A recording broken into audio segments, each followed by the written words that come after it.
In 1975, Canadian rock bassist Neil Merryweather released the album Kryptonite on Mercury, and from it, the track Give It Everything We Got.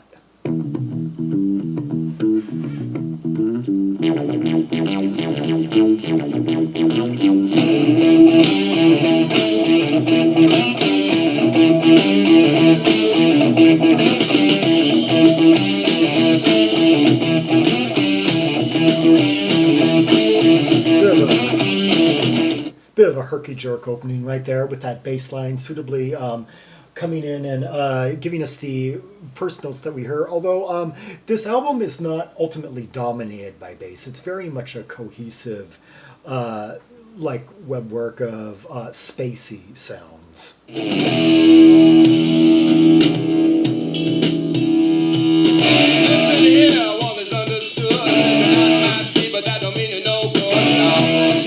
To get what we need, little holes and bury our seeds and watch it grow, watch it grow. And we'll all learn a little more about life and how to live it. So we give it everything that we got to give it and more. Got a real smoky, kind of dusty sound going, really thick, like sonic lava. Everything we got, yeah, yeah, yeah.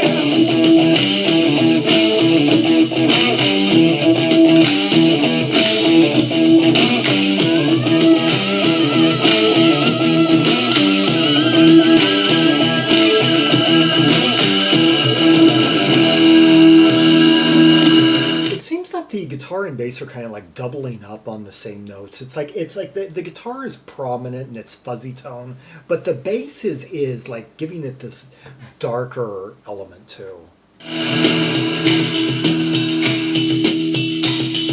we all get a little crazy sometimes, but that don't mean that we lost our minds. Just reach out your hands and pull back and stick, and we come from the top that's making you sick, and we can make it, we can break it, we can all get by.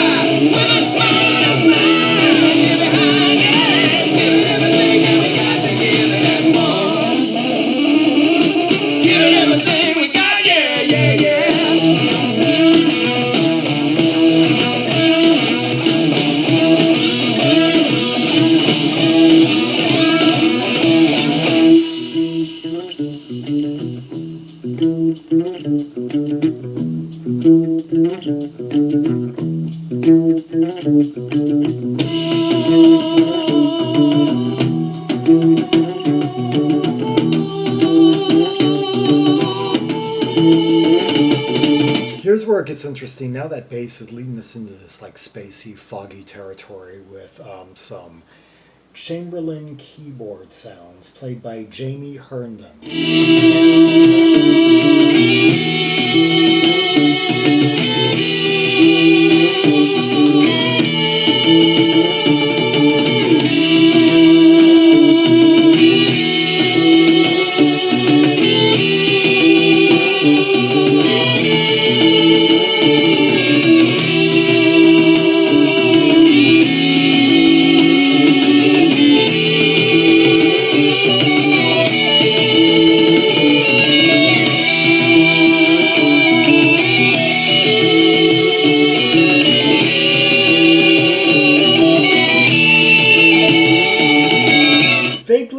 Like a guitar tone coming from Michael Willis on there, on those ghostly bands. Well, kind of Fripp and also kind of Hackett.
Okay, there. We just went through two very intensive sections. A very spacey one with all that tribal like drumming and those like misty cymbals and everything amid that circular bass line, bubbling bass line of Neil Merryweather and the ghostly vocals and everything. And then those like spacey sounds from the Chamberlin, and then we go through this next section, this fast section, with some really rapid fire licks by guitarist Michael Willis and drumming to match by Tim McGovern.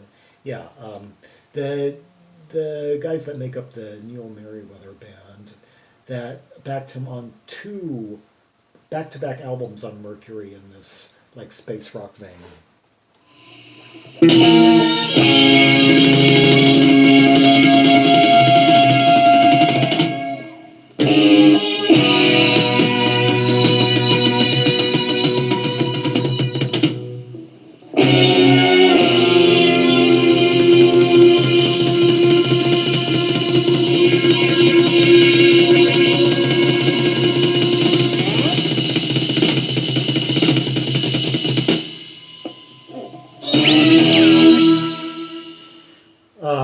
I love those open cadence, kind of grandiose.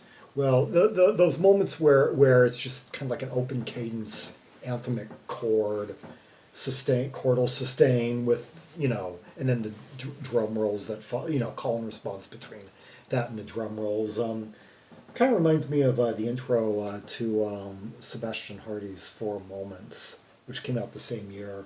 And that Chamberlin sounded quite a bit like a mellotron toward the end there, yeah.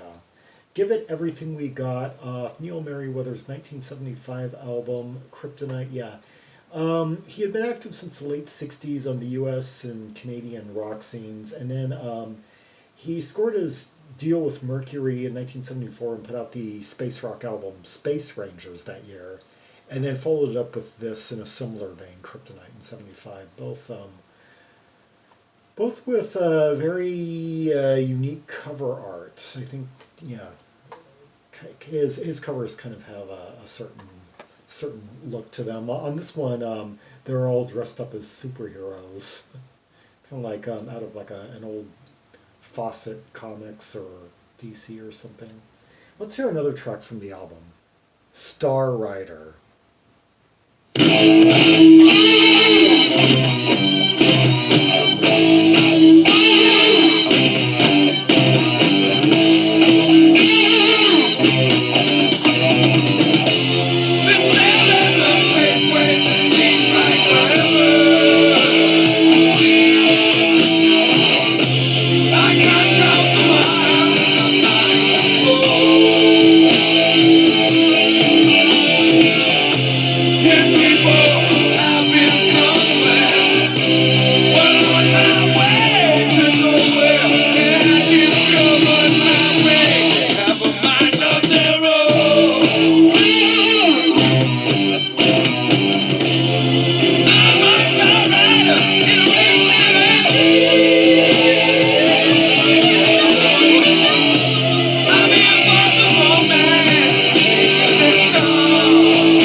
I love the downer, spacey vibe of this, the kind of plop and these like low notes and everything, and just the overall heaviness to it, and that kind of flangey quality in the guitar. Yeah, I'm hearing some Mahogany Rush type elements. I'm also hearing some cruder, like it's got kind of like this lo-fi vibe to it. Yeah.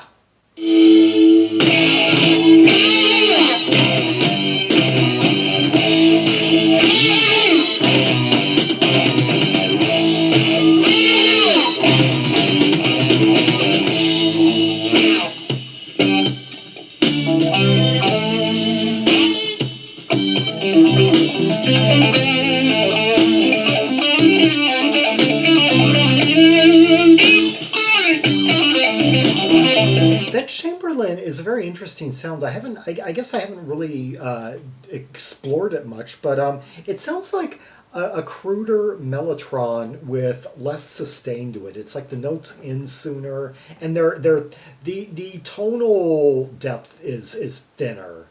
Yeah, it almost sounds like it almost resembles like the sounds of a mellotron recorded onto a cassette, passed down a couple of generations, and then fed into a like a third generation cassette record, or 8-track recording, handed into this copycat keyboard type.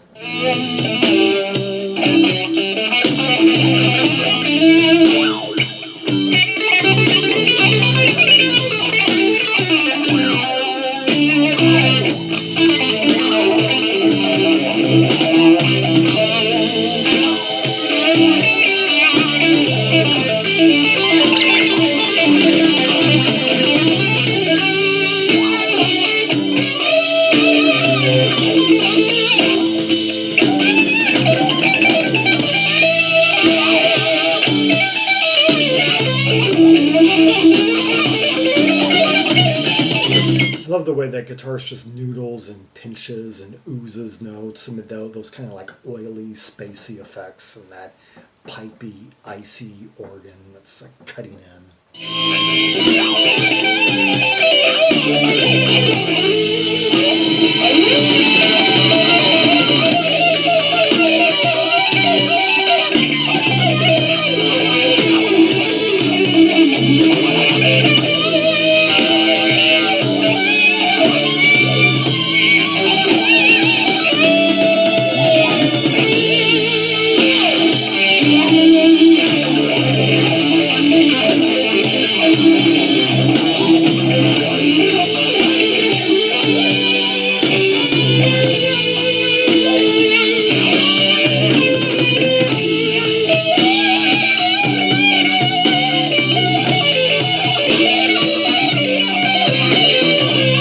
You might not notice Neil Merryweather as much during this section, but you feel him because he's holding the whole structure together while while Michael Willis just like noodles around and commands most of like the frontal attention.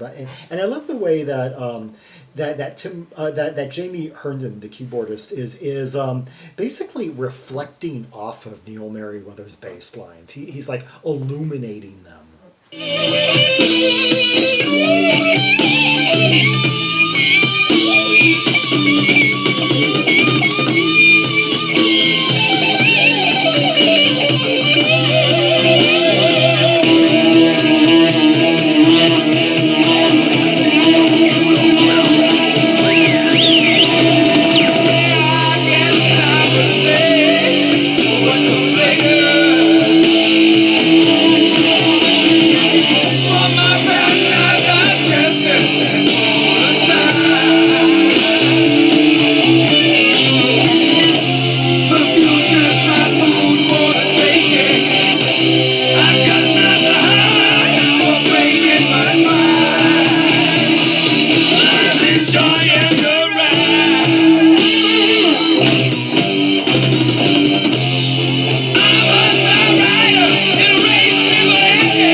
Aspects of this, I guess, kind of remind me of the two Paris albums, Bob Welch's rock trio.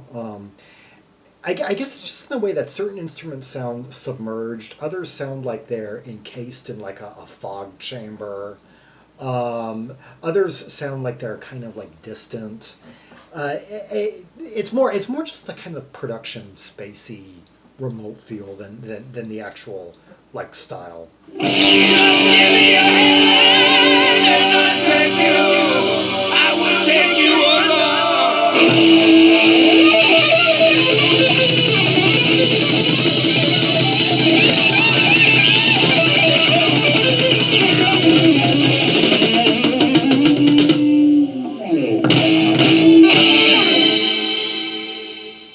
Oh, those parting beautiful notes of that Chamberlin. Yeah, I guess another parallel could be the first album by Automatic Man. Yeah, certain kind of remote qualities in the production, spacey aspects, and multi-layer, meant some more layers than you can count usually. Just so many little nuances buried deep in the layers that you could like catch for the first time, the 10th time you've played it. Yeah, Neil Merryweather. The track Star Rider, and before that, Give It Everything We Got, two of the highlights from his 1975 album, Kryptonite, released on Mercury, yeah, his second in a pair of albums for that label, preceded by Space Rangers, yeah. Let's see, born in 1945, he released two albums on Capitol in the late 60s, Merryweather and Word of Mouth, and followed by collaborative works with John Richardson and Lynn Carey at the turn of the 1970s. Him and Lynn Carey did an album, Vacuum Cleaner, before she formed Mama Lion with James Newton Howard. I've covered them on here. Yeah, so great talent in that. And then he kind of, he did album Differences in 1978, but he largely, this kind of wrapped his prolific phase, you could say. And the reissue of Kryptonite has some great tracks from the late 60s that show him like in Cream Hendrix mode, yeah. So quite a talent. Anyway, for more Rubies and Sapphires from the two mid-70s Neil Merryweather albums, see the directory of albums by Canadian artists linked in the description below. Like and subscribe, follow me on social media, share the video, and leave a comment if there are any observations you have about the two tracks we just heard, the layers, the production, the spaciness, the interplay between the guitar, bass, the keyboards, the drums, yeah. Each one of them taking their turns, like a few of them kind of like really going at it against one another while the others kind of add spacey nuances between, and then kind of they shift roles and the other two take over. Yeah, I like that trade-off. And the contrast between more kind of like rocking or funky bits and more spacey avant-garde passages and such. Until next time, this is Zaragon, the world's most air travel Tramexmost, signing off.